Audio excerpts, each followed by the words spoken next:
Jam 4 sampai jam sekarang, jam berapa sekarang? 9. Jam 9 rapat mereka. Karena dia menolak bukti kita. Bukti video porno. Periksa video porno ini secepatnya. Pokoknya malam ini kosasi mesti dihabisi. Saya bilang. Perlu dibicarakan di sini. Buktinya. Kemudian mereka menolak-nolak terus, berunding terus. Akhirnya bukti kita itu tinggal di meja. Di meja penyidik. Bukti flash disk warna putih dan apa namanya itu? Hard disk warna transparan. Ada nggak di sini? Ada. Coba baca halaman berapa? Ini kebiasaan ini.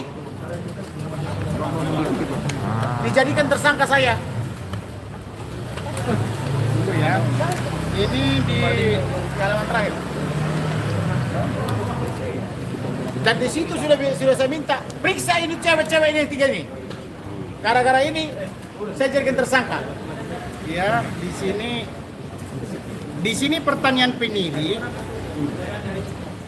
ditunjukkan kepada saudara screenshot tampilan video dan tuduhan video YouTube atas nama Realita TV dengan judul Kamarudin bongkar borok di Taspen yang mencewek itu.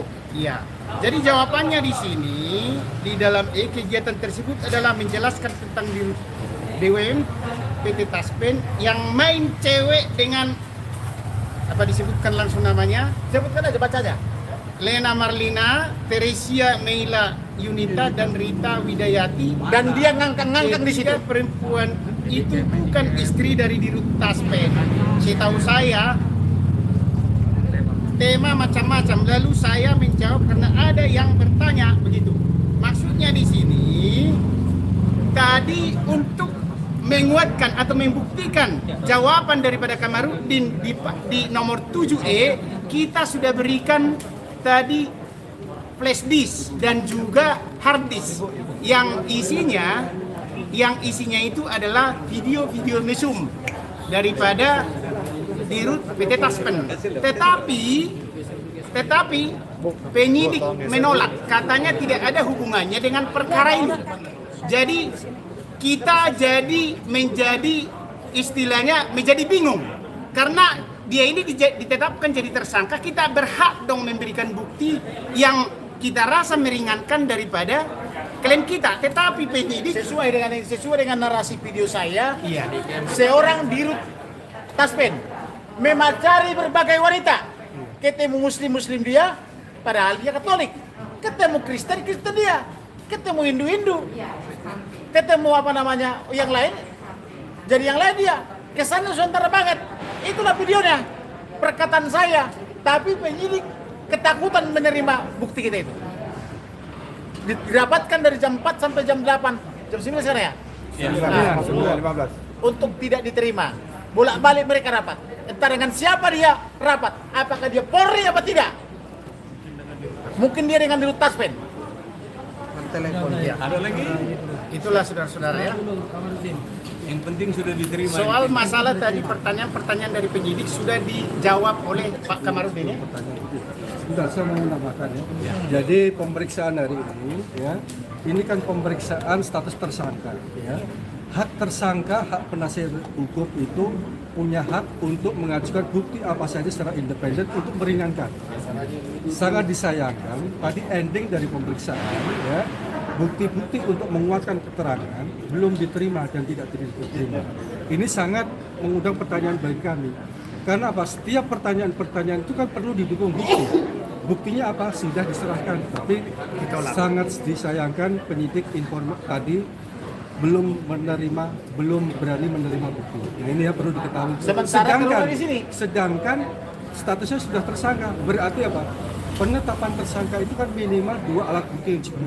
Ya, 2 alat bukti yang cukup. Sekarang buktinya belum diterima. Ini yang menjadi pertanyaan. Ya, penyidik. Satu lagi begini. Klien saya belum diminta keterangan. Anak klien saya belum diminta keterangan. Super klien saya belum diminta keterangan. Inilah saksi yang mengetahui bahwa si Kosasi adalah calon daripada yang bersangkutan itu, yang calon-calon presiden itu. Kemudian perempuan 3 orang itu belum diminta keterangan satupun. Alasannya udah saya bujuk-bujuk om tapi nggak mau. Bagaimana nih penyidik Polri membujuk? Apakah saudara dibujuk tidak mau? Saya bilang panggil, bukan dibujuk. Nah, kemudian 29 institusi kepala negara ini, mulai presiden, wakil presiden, menteri-menteri terkait, komisi 3, komisi 6, minta keterangan. Belum minta belum? Belum. Jadi atas dasar apa saudara menjadikan saya tersangka? Atas dasar apa? Ini buktinya valid. Nah, kemudian mengenai bukti, ini sudah dipaparkan di sini.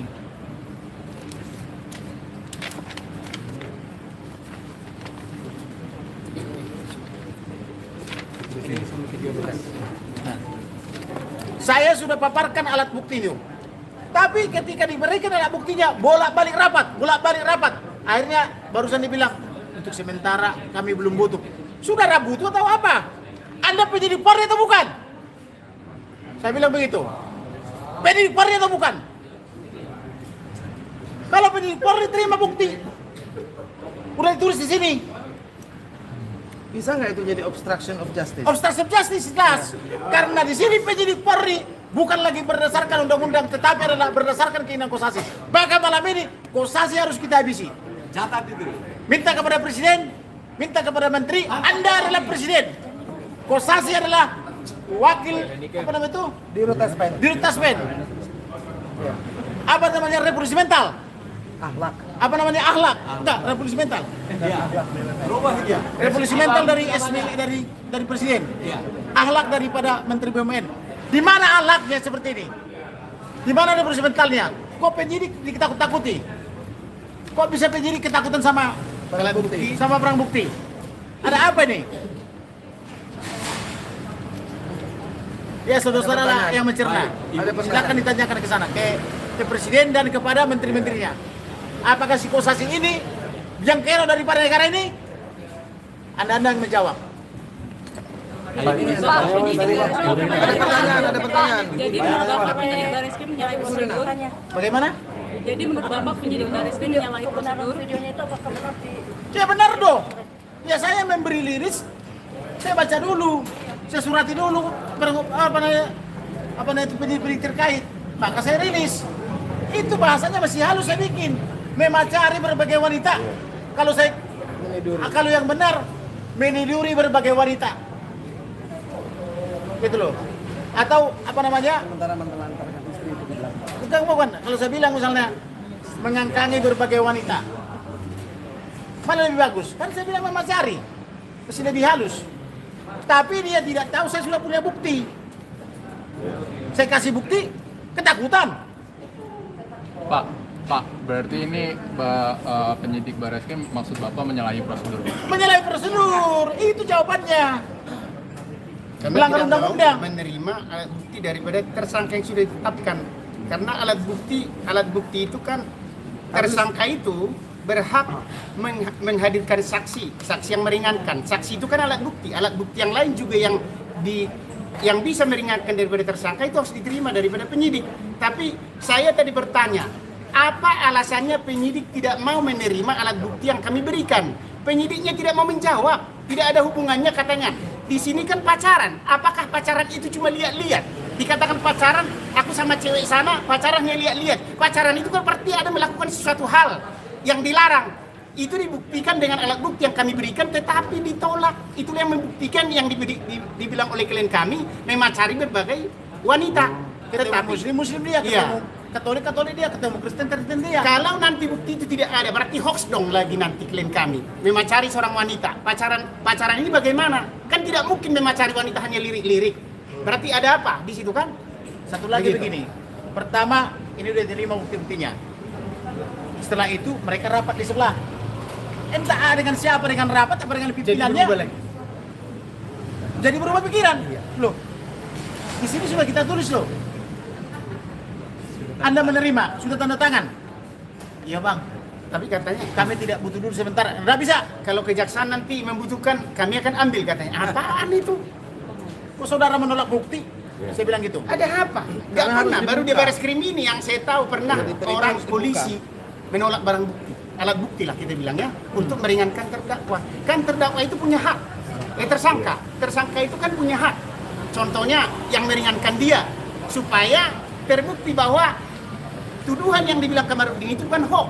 Dikasihlah itu alat bukti tadi, yang merupakan. Pertanyaan, Pak. Ada berapa pertanyaan? yang Jadi penyidik? ada gitu. Jadi dia bilang begini, aku jadi pusing bang katanya. Kenapa kau pusing? Kalau tidak terbukti hentikan, saya bilang. Ya habisnya abang bilang harus ke pengadilan. Gimana? Saya bilang, ya buktikan. Kalau berani memanggil saya, sampaikan ke pengadilan. Bukan berarti merekayasa bukti. Kurang asam benar, saya bilang gitu. Jadi begitulah sistem kerjanya. Maka sekarang malam ini pergi ke Taspen. Tidak boleh lagi tuh di Taspen itu berkarir. Apa itu uang pegawai negeri itu? Uang pensiunan pegawai negeri itu. Bagaimana seorang itu Antonius Kosasi bisa berkantor di situ? Sedangkan pegawai negeri nggak boleh kawin-kawin, hanya boleh sekali monogami. Boleh poligami. Sementara dia mengelola uang pensiunnya itu dengan berhura-hura. Kemudian ditanya saya, ada nggak buktinya nih bang bahwa dia memeras? Nih, periksa klien saya nih. Mana di mana? Ayo. Mana? Periksa nih klien saya nih. Di handphonenya ada banyak voice note, saya bilang itu. Begitu didengar langsung putus asa dia. Baik. Bahwa klien saya ini voice note-nya didengarkan dan diberikan buktinya. Jadi begitulah. Seperti itulah. Ditanya sama Ada lagi? klien kami. Ya tadi pertanyaannya ada 16 pertanyaan ya. 16 pertanyaan aja, sebentar doang kami jawab tadi. Lebih banyak rapatnya. Dan rapatnya mengatakan tidak diterima. Anda tidak terima, kami tinggal di meja. Anda sudah di sini sudah tanda terimanya. Sudah disebutkan di sini. Yang jelas ini bukti kami. Periksa yang 3 orang itu. Melia Kosasi, apa namanya itu? Teresa Melia Yunita, Lena Marlina, dan Rita Widayawati. Itu dia. Periksa. Kenapa dia ngangkang-ngangkang dan disetubui oleh Kosasi? Ada videonya? Ada videonya. Lengkap ya? Lengkap. Oke.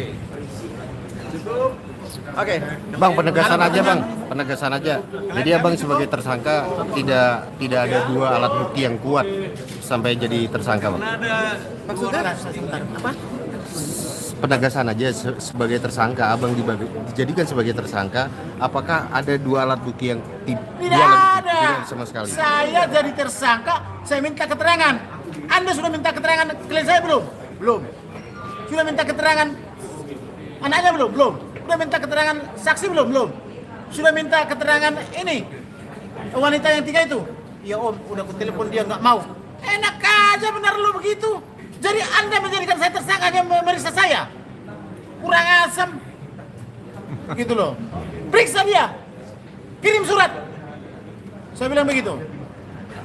Abang, berarti setelah abang menunjukkan bukti-bukti tadi itu ada perubahan status atau gimana, Bang? Ya itu terserah dia.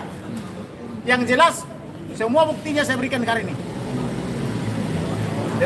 Saya walaupun tidak dibayar 1 rupiah pun, tidak main-main saya membela orang. Sama dengan yang membayar. Saya membela Ibu Rina itu adalah dengan setulus hati. Bang, setelah ini ada pemeriksaan selanjutnya untuk selanjutnya ada proses pemeriksaan lagi apa ada Ya kita lihat nanti kalau ada pemeriksaan selanjutnya. Yang jelas saya bilang harus dilipat ke pengadilan. Tapi tidak boleh kurangi bukti. Jadi untuk malam ini proses pemeriksaan untuk malam ini Cukup. Sudah selesai. Yang jelas kalian besok minta keterangan daripada presiden, wakil presiden, menteri-menteri terkait, komisi 3, komisi 6, Erick Thohir. Kenapa ini orang masih direktur? Menteri Keuangan. Mensomasi. Apa namanya itu? Mengancam, mengintimidasi dan sebagainya. Istrinya diancam, diintimidasi. Bang, dari proses malam ini apakah bisa dikatakan polisi tidak profesional? Iya, kan profesional. Kalau profesional nggak tersangka saya. Bang, ngajukan pengadilan nggak berhenti, Bang? bagaimana? Pra peradilan atau tidak? Ya kita lihat dulu. Kita lihat dulu apakah pengadilan apa pra peradilan apa tidak. Yang jelas sampai malam ini belum profesional. Saya minta kamu periksa, saya bilang. Di mana kamu main begitu, saya bilang. Cukup ya.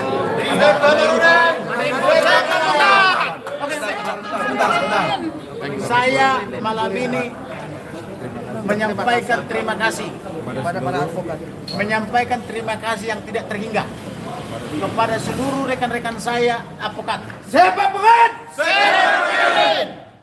Karena mereka telah menghabiskan waktunya, menghabiskan tenaganya. Semua 300 advokat teman-teman saya satu hari tidak bekerja, mereka punya kesibukan, tapi mereka mengorbankannya. Maka semoga Tuhan Elohim memberkati mereka. Yang kedua, saya juga menyampaikan terima kasih yang tidak terhingga kepada seluruh media. Biarlah Tuhan yang memberkati saudara-saudara. Amin. Yang ketiga, saya menyampaikan terima kasih kepada berbagai LSM yang datang dari Riau, yang datang dari Sumatera Utara dan dari mana-mana hingga terkumpul semua di Mabes Polri, termasuk dari Borneo dan sebagainya. Hanya ucapan terima kasih yang bisa saya sampaikan. Yang keempat, terima kasih kepada seluruh warga Indonesia yang telah memberi atensinya bahwa Indonesia harus negara hukum. Sep Kamarudin! Stop kriminalisasi advokat! Stop kriminalisasi advokat. Jadi tidak boleh lagi mengkriminalisasi advokat ya. Sembarang tangkap, sembarang ini dan sebagainya. Bagaimana ini Polri melindungi si Kosasi? Tugas kalian adalah menanyakan Kosasi apakah dia masih di kantor atau tidak? Apakah dia masih mengunjungi kantornya? Apa itu? Di Taspen apa tidak? Karena presiden, wakil presiden harus ditanyakan apa itu revolusi mental, harus bisa dijelaskan. Kemudian direktur BUMN harus bisa menjelaskan apa itu akhlak. Akhlaknya BUMN itu dia apa? Akhlak BUMN itu apa? Jangan cuma menang semboyan. Ya. Yang benar ya. Selanjutnya apa Bang? Ada pemanggilan lagi? Tidak tahu kita apa dipanggil apa tidak. Yang jelas bukti-bukti kita tinggal di meja itu, yaitu bukti-bukti video porno. Buktikan ini, panggil wanita ini. Ya. Terima kasih ya. Bang. Ini Bu Rina, ini nyanyi Antonius. Ini gara-gara membela ibu inilah Kamarudin jadi tersangka ya. Coba. Terima kasih ya. Saya mengucapkan terima kasih untuk para advokat yang sudah mendukung, khususnya kepada Bang Kamarudin Simanjuntak yang sudah hadir dari pagi-pagi sampai hari ini masih menunggu, sampai malam ini masih menunggu di Bareskrim. Terima kasih banyak, Tuhan memberkati. Yang kedua untuk semua LSM yang sudah datang dari jauh-jauh, sudah membantu, sudah menolong, sudah mendukung, memberi support moral. Saya mengucapkan terima kasih, dan yang berikutnya juga untuk seluruh netizen dimanapun berada, dan rekan-rekan media yang ada di sini maupun yang tidak ada di sini, saya mengucapkan banyak terima kasih. Untuk Antonius dan juga kepada organisasi Asosiasi Advokat Indonesia AAI. Terima kasih banyak untuk dukungannya. Jangan pernah berhenti mendukung Bang Kamarudin Simanjuntak, tuntaskan semua sampai selesai, sampai kebenaran dinyatakan. Pesan saya untuk Antonius Kosasi, bertobatlah. Karena kita tidak bisa lari terus dari kejahatan. Satu hari kejahatan akan terbongkar. Semua borok akan kelihatan. Bangkai tidak bisa disembunyikan. Bertobatlah selama masih ada waktu. Tuhan sayang kamu. Dan kesempatan itu masih ada. Itu aja sama-sama. Terima kasih.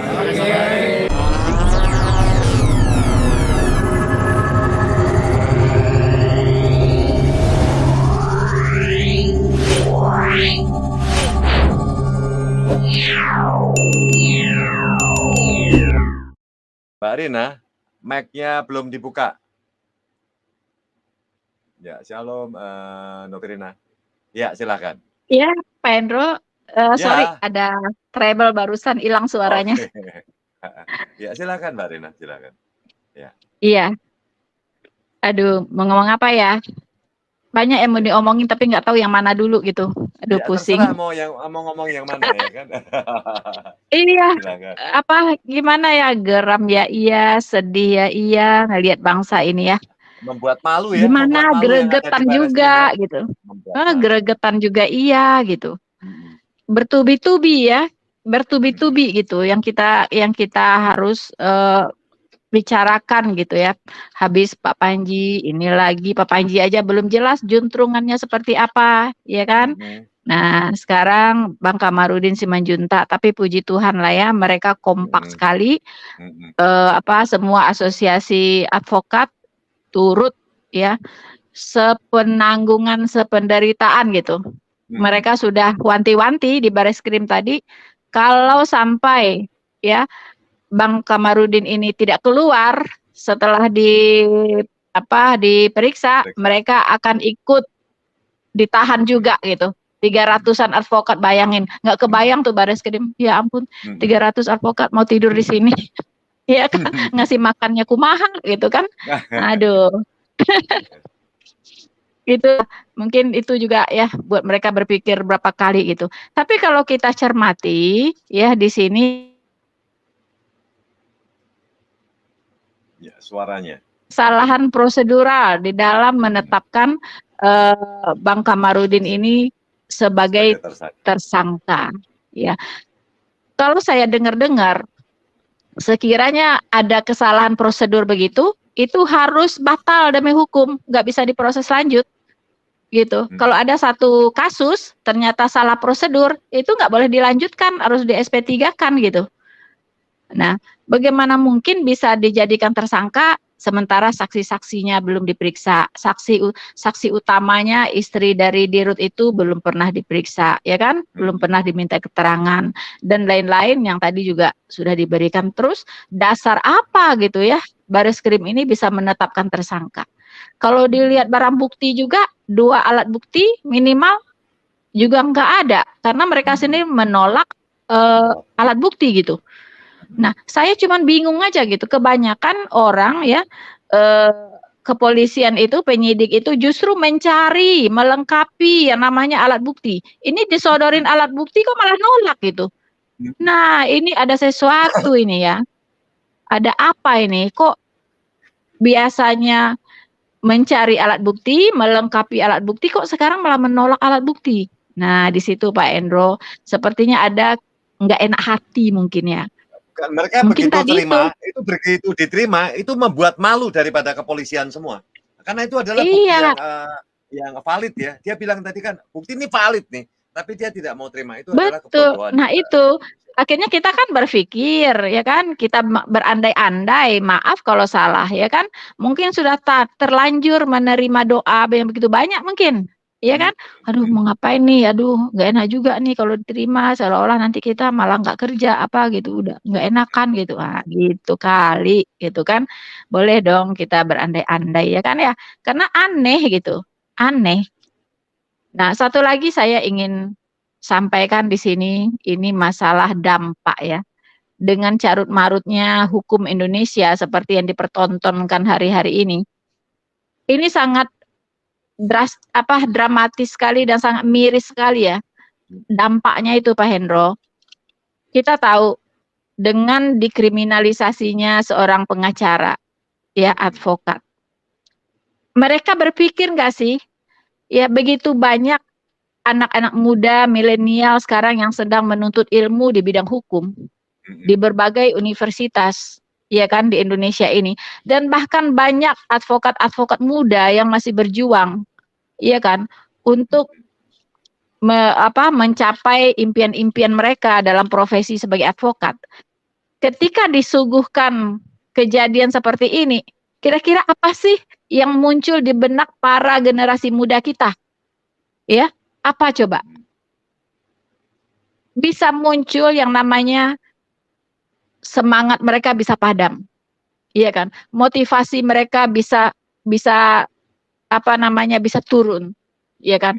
Tidak termotivasi lagi untuk menjadi advokat. Ya bagaimana? Atau juga dia mendapat anti klimaks, dia mau muntah ya, saya mungkin terakhirnya mau muntah. ya kan, melihat kasus kayak begini. Mereka mau muntah loh, ya kan. Berarti apa yang dilakukan oleh aparat penegak hukum ini semua semestinya masih diragukan kebenarannya, gitu loh, Mbak Rina. Silakan. Iya. Ini kan presiden buruk bagi hukum di Indonesia kan, ya kan? Kita tahu nggak tahun 2030 itu adalah tahun yang namanya anak-anak muda begitu banyaknya milenial, bonus demografi, ya kan? Kita akan mengalami puncak dari bonus demografi 2030. Nah, sekarang negara ini para penegak hukum ya memperlihatkan sesuatu yang sangat mengerikan bagi generasi muda kita gitu.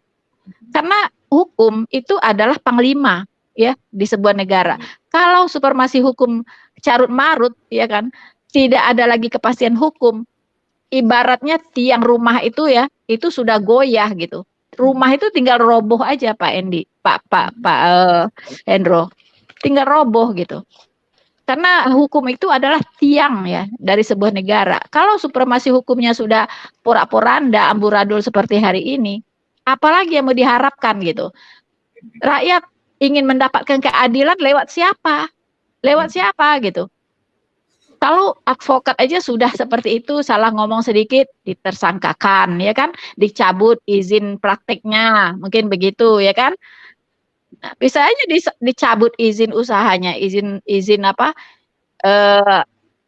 dia beracara begitu kan, bisa aja gitu.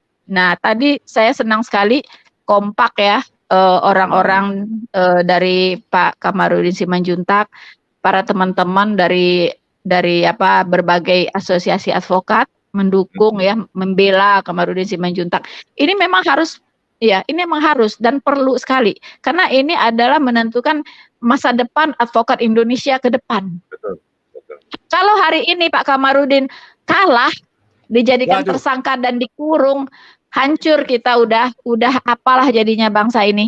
Ya, nggak ada lagi harapan itu semua yang ada di sana. Itu dia akan bilang kalau Bapak Kamarudin tidak pulang, dia mau ikut ditahan sekalian. Tapi di dalam kan ada 6 orang yang sudah menemani saudara kita nih Pak Kamarudin. Iya, betul. Karena ini menentukan sekali.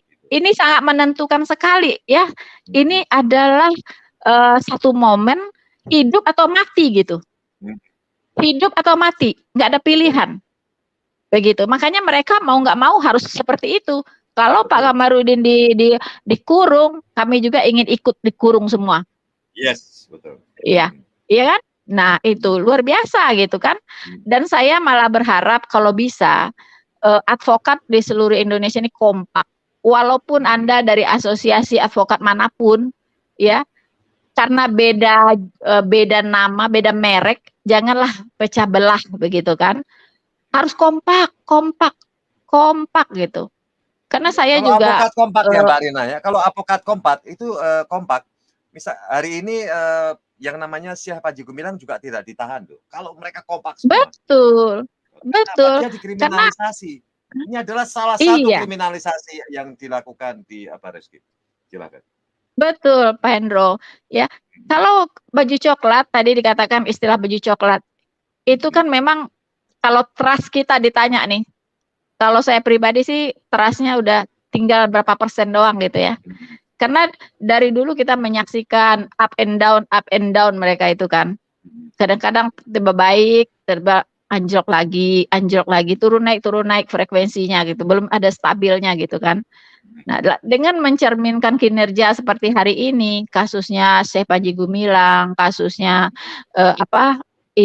Kamarudin Simanjuntak ya kan, dan lain-lain mungkin yang kita nggak bisa sebut gitu. Itu sangat menggerus kepercayaan kita kepada mereka gitu. Iya kan? Nah, kalau mereka sudah seperti itu, gampang sekali mentersangkakan orang ya dengan tidak berdasar secara hukum begitu. Lalu masyarakat kalau butuh keadilan kemana lagi gitu? Padahal kan judulnya mereka itu adalah pengayom masyarakat, kan gitu. Istilahnya mereka itu kan bagaimana jadi pengayom ya Mbak Rina? Sekarang aja ya, mereka sedang dicari ini. Saudara kita ini tidak mencerminkan segala macam. itu Iya. dibongkar, padahal nggak ada masalah, dibongkar terus, saudara.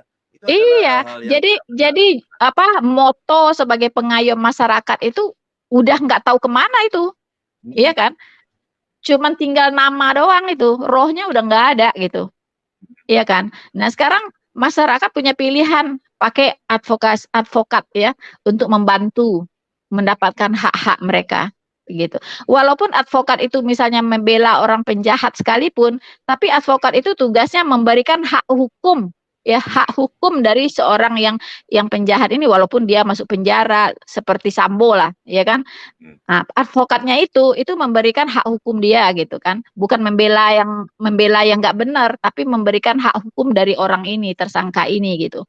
Nah, sama juga gitu. Jadi tujuannya ya itu aja, memberikan hak hukum dari kliennya gitu. Bukan berarti membela yang salah, bukan begitu gitu. Jadi kalau bisa ya advokat ini kompak lah semua, jangan sampai saling sikut-sikutan juga yang nanti lemah juga sendiri gitu kan. Kalau udah disikut-sikut, mungkin polisi ini sudah ini kali melihat profesi advokat ini gampang dikasih suka di dua kaki gitu kan, bermain di dua kaki istilahnya gitu kan. Di sana iya, di sini juga ayo gitu kan. Nah, janganlah seperti itu. Ayo buatlah komitmen bersama, kompak karena negara ini butuh yang namanya advokat hari-hari ini gitu. Ya kan, itulah masyarakat bisa bergantungnya ke sana gitu. Nah, saya juga mendengar satu kasus, ya kan, advokat mengkasuskan advokat lainnya gitu. Nah, itu kalau bisa janganlah. Ya, kita udah tahu ya di pasal 16 Undang-Undang Advokat, itu advokat tuh punya hak imunitas. Apapun yang mereka katakan, lakukan ya dalam rangka sebagai kuasa hukum dari kliennya, itu nggak bisa ditersangkakan gitu. Jadi nggak usahlah saling melapor, ya kan? Pengacara A melaporkan pengacara B gitu kan, segala macamnya. Nanti berpengaruh ke asosiasi advokat di mana mereka bernaung, akhirnya terjadi clash, nggak kompak lagi, tabrak-tabrakan lagi gitu. Kayak Pradi aja ada berapa Pradi sih? Ya kan, ada banyak Pradi ini. Ngapa gitu? Kompak aja lah udah gitu. Ayo kita satukan hati, satukan visi misi untuk Indonesia yang bisa menjadi negara hukum yang benar-benar sebagai panglima di negara ini begitu. Supaya apa? Supaya Indonesia ini bisa maju gitu, Pak Hendro kan? Gitu ya. Jadi jangan matikan motivasi semangat ya dari generasi muda kita ya untuk berkiprah di dunia hukum karena kasus-kasus yang carut marut yang sekarang terjadi ini janganlah. Kalau memang ada orang-orang yang sudah tidak bisa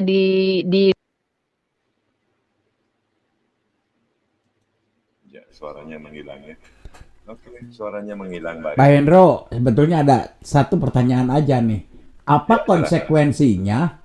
Kan Bareskrim ini semau gue nih, seenaknya udalnya aja gitu ya, main tersangka aja tanpa alasan yang jelas. Ini konsekuensinya bisa dituntut balik Bareskrim ini, siapa yang bertanggung jawab nih? Bareskrim ya dong. Itu kan internasional jelas. Menyatakan kesalahan tanpa membuktikan kesalahan kan itu pelanggaran berat itu, HAM internasional. Tapi setidaknya kalau ini dilaporkan ke Propam pasti ada atensi. Pasti ada atensi. Karena itu kasusnya sudah ketahuan bahwa dia ini adalah dikriminalisasi oleh yang namanya VP tadi kan, atau mungkin pihak daripada tim cyber. Seharusnya kan sama di Amerika di sini nih. Ada grup namanya grup Basar komunitas. Ada satu orang member dikeluarkan, nggak boleh masuk ke Basar karena ada yang kesal. Panggil polisi bisa dituntut. Ini kecil loh. Jadi menghukum seseorang menyatakan salah tanpa kesalahan yang bukti itu pelanggarannya luar biasa. Ya, ini seorang Kamarudin loh, seenak udalnya. Main tersangka aja, tidak melanggar prosedur itu. Wah ini makanya tadi kata Bu Rina kan ngeri banget ini. Mentersangkakan seorang yang belum jelas. Nah, kita nanti lihat konsekuensinya untuk nama Indonesia, integritas di Indonesia itu kan. Thank you, thank you, thank you. Betul. Terima kasih ya Pak Tony ya. Ya. Mungkin mau ditambahin Mbak Rina.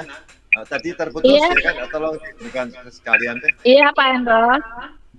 Seharusnya kalau sudah ada kesalahan prosedur yang dilakukan seperti itu, seharusnya ada sanksi yang diberikan, iya kan? Mungkin oleh Kapolri, siapapun lah yang bisa memberikan sanksi terhadap orang-orang yang ada di Bareskrim atau penyidik-penyidik yang kerjanya tidak profesional. Kasihan gitu kan, rakyat ini udah nggak tahu hukum, kemudian dikriminalisasi. Nah itu kan sedih sekali. Gitu Harusnya Pak begitu Hendro. ya, harusnya dia terus terang aja, seharusnya dia berani meminta maaf kalau dia salah. Dia harusnya seperti tim cyber itu. nih, Vivit ini. Itu adalah seorang brigjen, saudara. Ya. Vivit itu adalah brigjen. Harusnya dia minta maaf. Waduh, Bro Kamarudin nih, misalkan dia dekat nih. Saya minta maaf deh, memang saya salah nih. Ini gara-gara saya dapat dorongan dari si Antonius nih. Ya kan, saya dapat dorongan, mungkin dorongan doa, tapi nggak ngomong kan, dorongan aja supaya saya itu disuruh mentersangkakan. Harusnya dia berterus terang. Kalau begini kan kita semua bingung apa yang terjadi. Iya itu tidak mudah Pak Hendro. Apalagi kalau doanya udah habis. Oh iya, oke. Habis dipakai maksudnya. Oke, terima kasih Mbak Rina. Pak Mahfud MD Iya. sebagai Ketua Kompolnas. Yang bertanggung jawab Pak Mahfud MD, Pak Hendro. Ya, nah itu belum ada suaranya. Ya. Kita tunggu komentarnya seperti apa. Ya, Biasanya kan cawe-cawe. Mahfud MD juga kita nggak tahu nih, ya kan?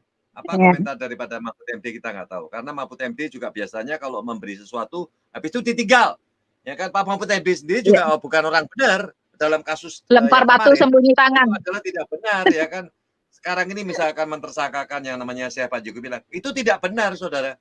Karena terjadi debatable, ya kan? Dia salah atau enggak? Padahal yang berbicara mereka-mereka yang mengikuti kemajuan zaman katanya nggak ada masalah. Itu sekarang kan bagaimana kelanjutannya kita belum tahu. Oke, terima kasih. Pak Hendro. Oke, Pak Hendro. Ya, Pak Hendro. Thank you.